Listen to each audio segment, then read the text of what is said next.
حاضرین مسجد السلام علیکم ورحمۃ اللہ وبرکاتہ۔ الحمدللہ رب العالمین والعاقبۃ للمتقین والصلاة والسلام علی سید المرسلین وعلی آلہ واصحابہ اجمعین، اما بعد فاعوذ باللہ من الشیطان الرجیم، بسم اللہ الرحمن الرحیم۔ الا ان اولیاء اللہ لا خوف علیہم ولا هم یحزنون، صدق اللہ مولانا العظیم وبلغنا رسولہ النبی الامین المکین الکریم، ونحن علی ذلک لمن الشاہدین والشاکرین والحمد للہ رب العالمین۔ محترم حضرات، آئیے کچھ عرض و معروض سے قبل آقا نامدار مدینہ کے تاجدار جناب روح فدا محمد عربی صلی اللہ تعالی علیہ وسلم کی بارگاہ بقدس پناہ میں درود و سلام کی ڈالی نچھاور کریں اور پڑھیں بآواز بلند، اللہم صلی علی سیدنا شفیعنا حبیبنا کریمنا مولانا محمد مبارک وسلم، صلاۃ و سلام علیک یا رسول اللہ صلی اللہ تعالی علیہ وسلم۔ محترم سامعین،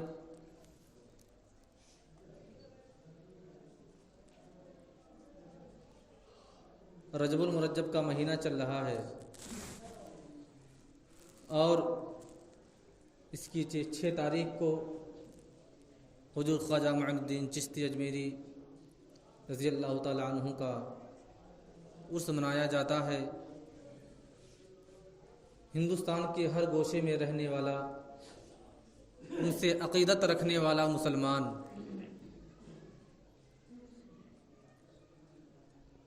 اپنا تن بدن اور دلی سکون اور قلب کو لے کر کے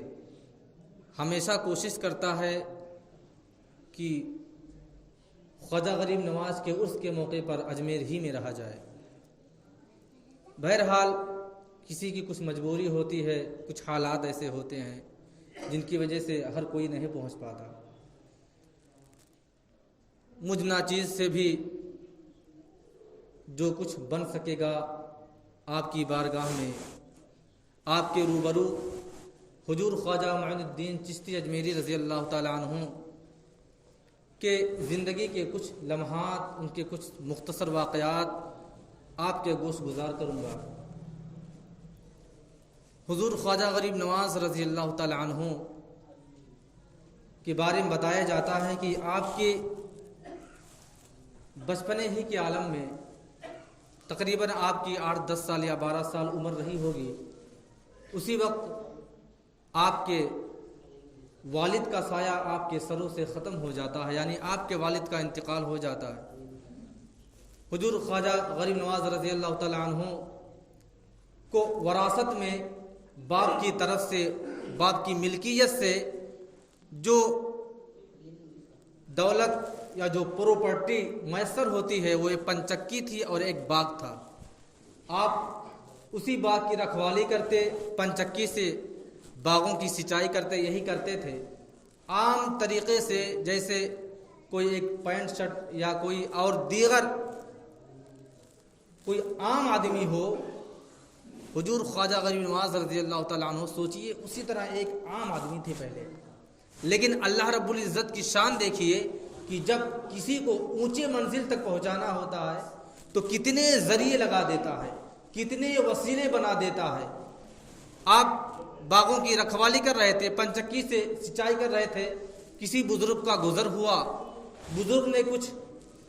کھانے کو مانگا، خواجہ غریب نواز رضی اللہ تعالیٰ عنہ کا باغ تھا ہی، اس کے مالک تھے،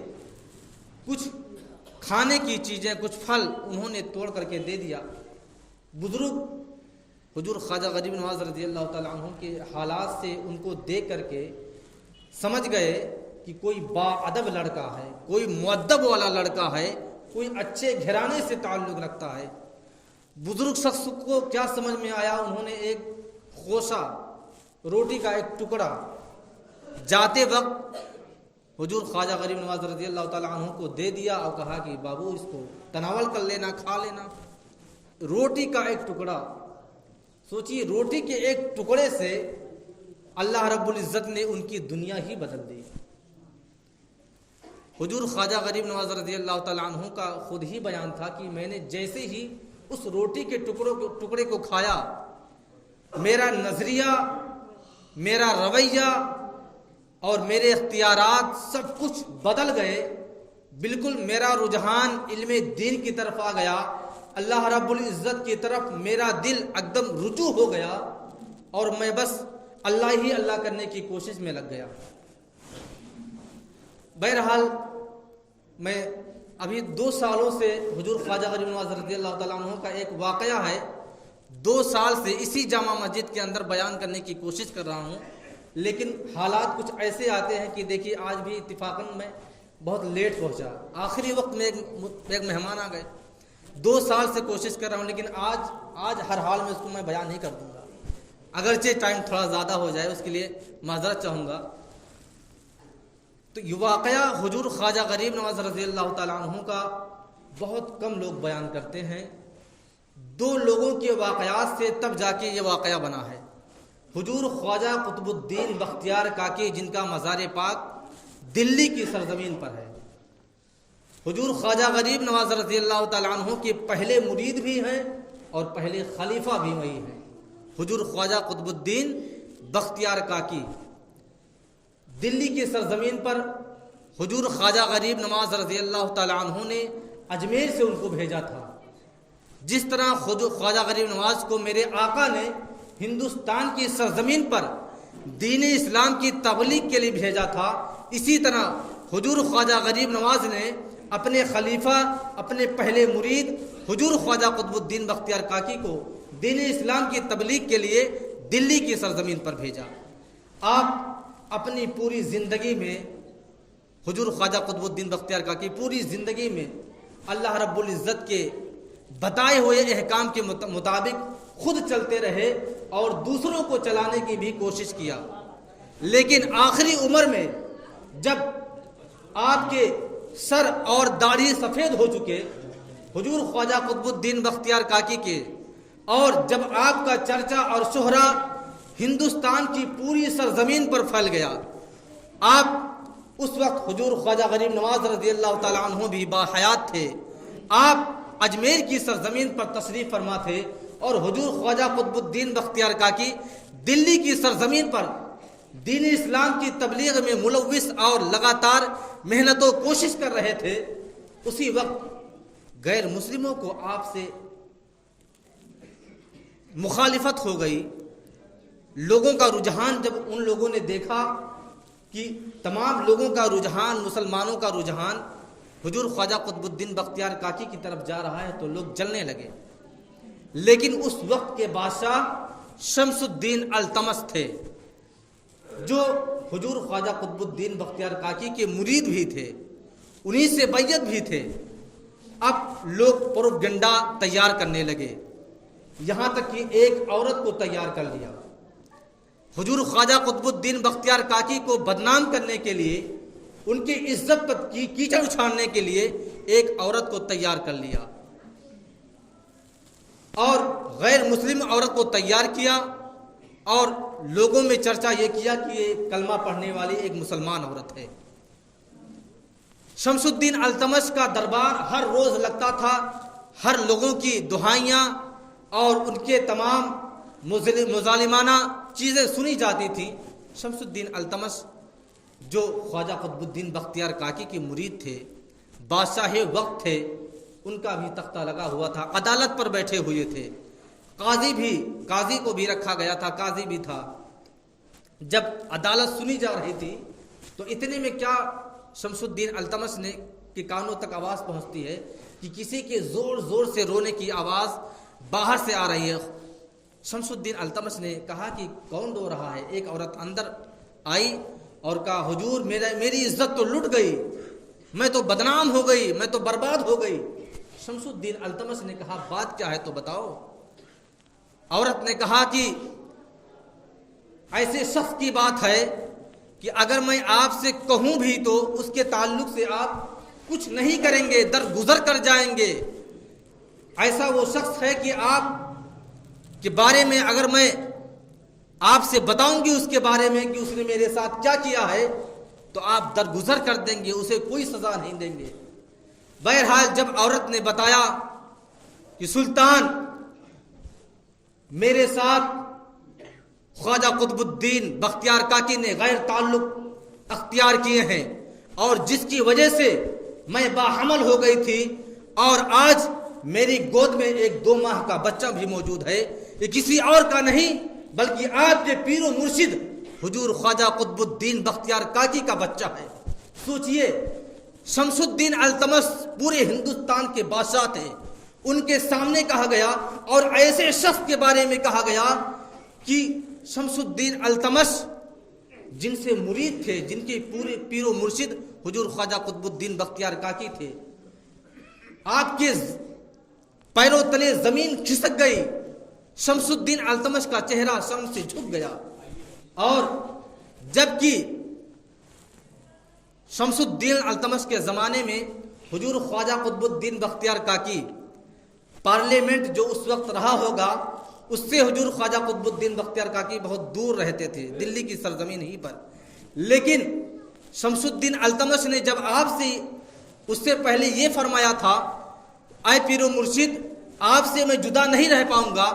میں تو اپنی بادشاہت بھی چھوڑنے کے لیے تیار ہوں اور آپ کے خانقاہ میں ہی میں رہوں گا،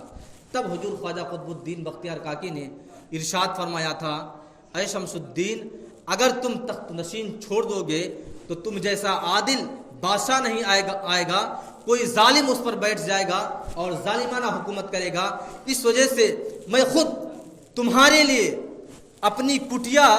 تمہارے پارلیمنٹ سے قریب کر لیتا ہوں، اور آج وہیں پر آپ کا مزار مقدس بھی ہے۔ بہرحال سوچئے، ایسے پیر و مرشد تھے اور اس پیر و مرشد کے بارے میں ایسی شکایت کی جائے تو سوچئے کیا ہوگا۔ بہرحال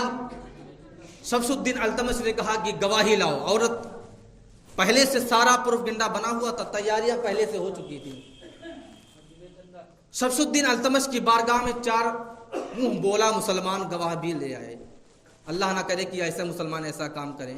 لیکن کچھ بکاؤ کچھ گھٹیا طریقے کے مسلمان ایسے بھی ہوتے ہیں کہ جو غیر مسلموں کے لیے بھی بک جاتے ہیں،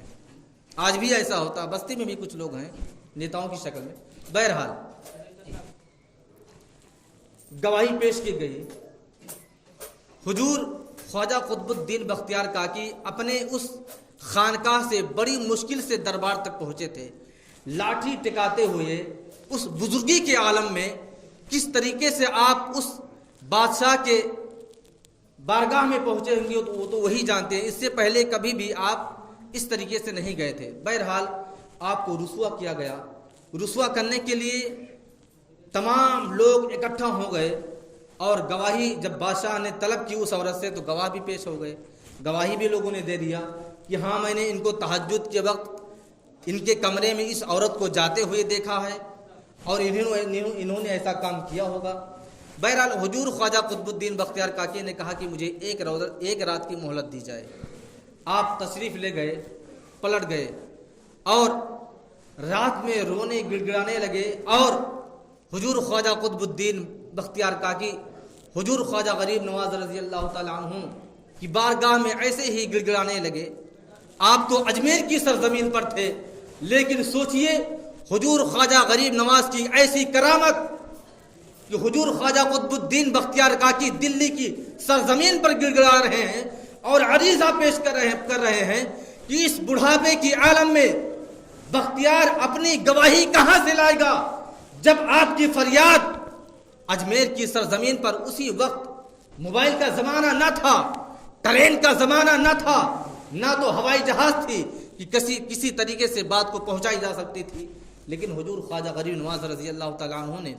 آپ کی تمام باتوں کو اپنے کانوں سے سنا، اور جب آپ نیند میں ہو گئے حضور خواجہ قطب الدین بختیار کاکی، تب حضور خواجہ غریب نواز آپ کے خام میں تشریف لاتے ہیں اور کہتے ہیں کہ کل جانا عدالت میں اور بادشاہ سے 3 دن کی مہلت لے لینا اور بادشاہ سے یہ کہہ دینا کہ جب تک اجمیر کی سرزمین سے غریب نواز نہیں آئیں گے تب تک میرے بارے میں کوئی فیصلہ نہیں کیا جائے گا۔ بادشاہ تو مرید تھا ہی آپ کا، وہ تو خود ہی شرمسار تھے کہ میرے پیر و مرشد کے بارے میں کوئی گواہی مل جائے، ان کے بارے میں کوئی کچھ بول دے۔ بہرحال دوسرے دن پھر عدالت جاتے ہیں اور حضور خواجہ قطب الدین بختیار کاکی ارشاد فرماتے ہیں کہ مجھے میرے پیر و مرشد نے کہا ہے کہ جب تک میں تیسرے دن مغرب سے پہلے پہنچ جاؤں گا یا مغرب تک پہنچ جاؤں گا تب تک عدالت کو منسوخ کیا جائے، برخاست کیا جائے۔ بادشاہ نے جب اعلان کیا تو لوگ جو پروپیگنڈا بنائے ہوئے تھے انہوں نے کہا بادشاہ تو لگ رہا ہے اپنے پیر و مرشد کو راتوں رات بھگانا چاہتا ہے دلی سے، اس وجہ سے 3 دن کی مہلت لیا ہے۔ بہرحال لوگوں نے بہت کچھ بدنام کیا، اور آج قطب الدین بختیار کاکی خود ہی فرماتے ہیں کہ جب آپ دربار میں پہنچے تو لوگ کھڑے ہو گئے، آپ نے سب کو بٹھا دیا کہ آج تم لوگوں کا پیر و مرشد نہیں عدالت میں آیا ہے بلکہ ایک مجرم کی حیثیت سے آیا ہے، وہ بھی ایسا مجرم جو اپنے نہ کیے ہوئے گناہ کی صفائی بھی دینے آیا ہے۔ کیا ہوتا گناہ تو الگ بات ہوتی، نہ کیے ہوئے گناہ کا صفائی بھی دینے آیا ہے۔ سوچئے تیسرے دن جب مجمع لگتا ہے، عدالت بٹھائی جاتی ہے، دلی کے اطراف میں جتنے بھی دیہات تھے ان دیہاتوں سے بھی غیر مسلم چلے آئے تھے صرف بدنامی سننے کے لیے۔ بہرحال حضور خواجہ قطب الدین بختیار کاکی عدالت میں پہنچے، مغرب کا وقت ہو گیا۔ حضور خواجہ قطب الدین بختیار کاکی کا انتظار ہے کہ میرے پیر و مرشد غریب نواز نے کہا تھا کہ میں تشریف لے کے آؤں گا۔ سوچئے اجمیر کی سرزمین سے دلی آنا کوئی آسان نہیں تھا، لیکن موبائل کا زمانہ نہ تھا۔ غریب نواز کو کیسے پتا چلا کہ میرا ایک مرید جسے میں نے دین و تبلیغ اسلام دین کی تبلیغ کے لیے دلی کی سرزمین پر بھیجا ہے، آج اس کی عزت کے ساتھ کھیلا جا رہا ہے، اس کی عزت کے ساتھ کھلواڑ کی جا رہی ہے۔ بہرحال حضور خواجہ غریب نواز رضی اللہ تعالی عنہ نے عہد کر لیا تھا کہ تیسرے دن پہنچنا ہے، اور حضور خواجہ قطب الدین بختیار کاکی کی آنکھیں اپنے پیر و مرشد کی طرف لگی ہیں کہ ابھی تک آئے نہیں۔ جب مغرب کی اذان ہو گئی تب لوگوں نے کہا کہ اب ان کے بارے میں سزا سنائی جائے۔ خواجہ قطب الدین بختیار کاکی نے کیسے ایسے گناہ کیے ہیں ان کے بارے میں سزا سنا دی جائے، ان کا سر ان کے بدن سے قلم کیا جائے۔ لوگوں نے طرح طرح کی سزائیں کہنے لگے، لوگ نعرے لگانے لگے۔ بہرحال مغرب کی اذان ہو گئی، خواجہ قطب الدین بختیار کاکی کی آنکھوں سے اشک جاری ہو گئے۔ میرے پیر و مرشد نہیں آئیں گے لگ رہا ہے، آج یہ خواجہ قطب الدین آج بدنام ہو جائے گا، آج سر بازار نیلام ہو جائے گا۔ بہرحال نماز کے لیے تکبیر بھی بول دی جا رہی ہے، بول دی گئی تکبیر، لوگ نمازوں میں مصروف ہو گئے۔ لیکن جب حضور خواجہ قطب الدین بختیار کاکی نے سلام پھیرا اور دوسرا سلام پھیرا تو کیا دیکھا کہ حضور خواجہ غریب نواز پیچھے نماز پڑھ رہے ہیں۔ سوچئے حضور خواجہ غریب نواز اجمیر کی سرزمین سے 24 گھنٹے یا 36 گھنٹے کے اندر پیدل کس طریقے سے پہنچ گئے، اور جب آپ نے اپنے پیر و مرشد کو دیکھا حضور خواجہ غریب نواز آگے بڑھتے ہیں اور حضور خواجہ قطب الدین بختیار کاکی کو سینے سے لگا لیتے ہیں، آپ کی آنکھوں سے اشک جاری ہو گئے۔ حضور خواجہ قطب الدین بختیار کاکی نے کہا کہ حضور میں تو شہزادہ تھا، میں تو کسی بڑے باپ کا لڑکا تھا، آپ نے کہا قطب الدین سوکھی روٹیاں کھاؤ، میں نے کھایا۔ اے حضور خواجہ، آئے میرے پیر مرشد، آپ نے کہا قطب الدین فاقے کرو، میں نے فاقہ کیا۔ آپ نے کہا قطب الدین دلی کی سرزمین پر چلے جاؤ، دین اسلام کی تبلیغ کے لیے چلے جاؤ۔ میں چلا آیا، کیا مجھے اسی لیے بھیجا گیا تھا کہ آج مجھے اس سفید داڑھی اور سفید بال میں مجھے بدنام کیا جائے؟ حضور خواجہ غریب نواز بھی رونے لگے، کہا کہ قطب الدین خاموش رہو، تمہارا فیصلہ اللہ کرے گا۔ بہرحال دربار لگایا جاتا ہے، عدالت بیٹھ جاتی ہے، شمس الدین التمش بھی موجود ہیں اور گواہوں کو بلایا جاتا ہے۔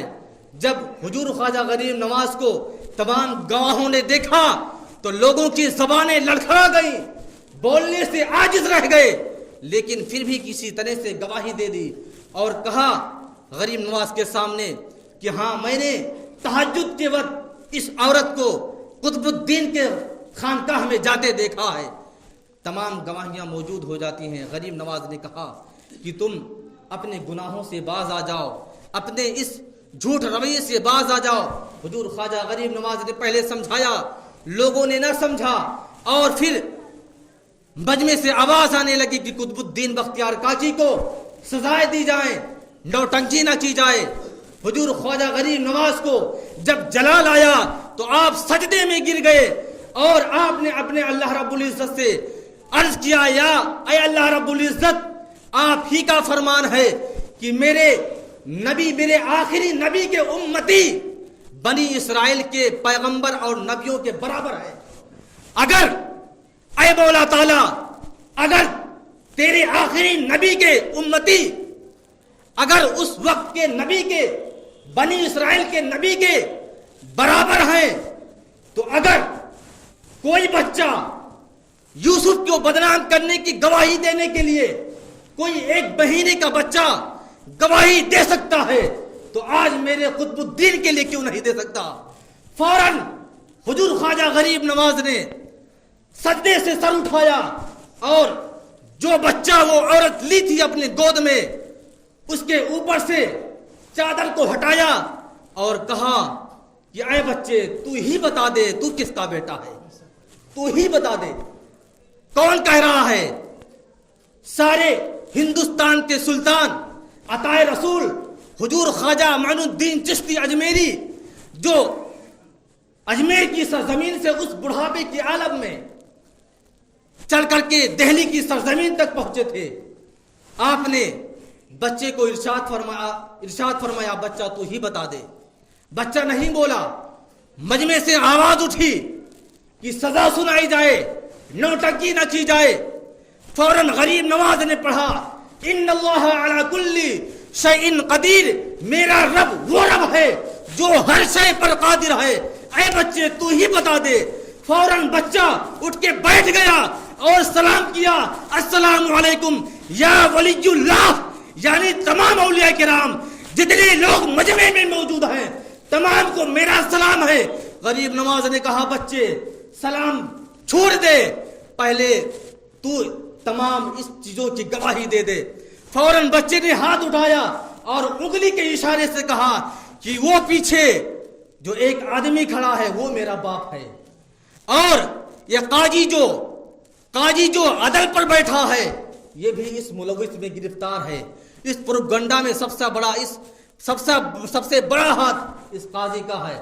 حضور خواجہ غریب نواز حضور خواجہ قطب الدین کا بختیار کاکی کا ہاتھ پکڑتے ہیں اور کہتے ہیں قطب الدین چلو، آج کے بعد دلی کی سرزمین پر نہیں رہنا ہے، چلو میرے ساتھ اجمیر چلو، جہاں سے آئے تھے وہیں رہنا ہے۔ فوراً شمس الدین التمش اٹھے اور پاؤں پہ گر پڑے، حضور کہاں لے جا رہے ہیں؟ میرے پیر و مرشد ہیں، میں تو ان کے بغیر ایک رات بھی گزر نہیں کر سکتا ہوں، میں تو اپنی سلطنت بھی ان کے لیے چھوڑنے کے لیے تیار تھا، اسی وجہ سے میں ان کی خانقاہ میرے سلطنت سے بہت قریب ہے تاکہ میں ان سے ملتا رہوں، ان سے جلتا رہوں۔ آخرکار حضور غریب نواز نے یہ بھی کہا کہ اب میرا قطب الدین دلی کی سرزمین پر نہیں رہے گا۔ لوگ پیروں پر گر گئے، یہاں تک بیان کیا جاتا ہے کہ حضور خواجہ غریب نواز کے راستے میں لوگ لیٹ گئے کہ اے خواجہ غریب نواز، اگر آپ کو جانا ہوگا تو میرے اوپر سے گزرنا ہوگا۔ بہرحال حضور خواجہ غریب نواز نے کہا کہ بہرحال میں اب قطب الدین کو دلی کی سرزمین پر چھوڑتا ہوں، یہ میری امانت ہے، اور دیکھو اس کو بدنام کرنے کے لیے دنیا کی ساری طاقتیں اکٹھا ہو جائیں تب بھی میرے قطب کو کوئی بدنام نہیں کر سکتا۔ حضور خواجہ غریب نواز بیان کرتے ہیں کہ میرا دلی کی سرزمین پر آنا وہ آخری بار تھا، اسی کے چند ماہ بعد 2-4 مہینے کے بعد حضور خواجہ غریب نواز کا انتقال ہو گیا، آپ پردہ فرما گئے۔ اللہ رب العزت کی بارگاہ میں دعا ہے کہ اللہ رب العزت ہم تمامی مسلمانوں کو اپنے تمام اسلاف بزرگان دین اور حضور خواجہ قطب الدین بختیار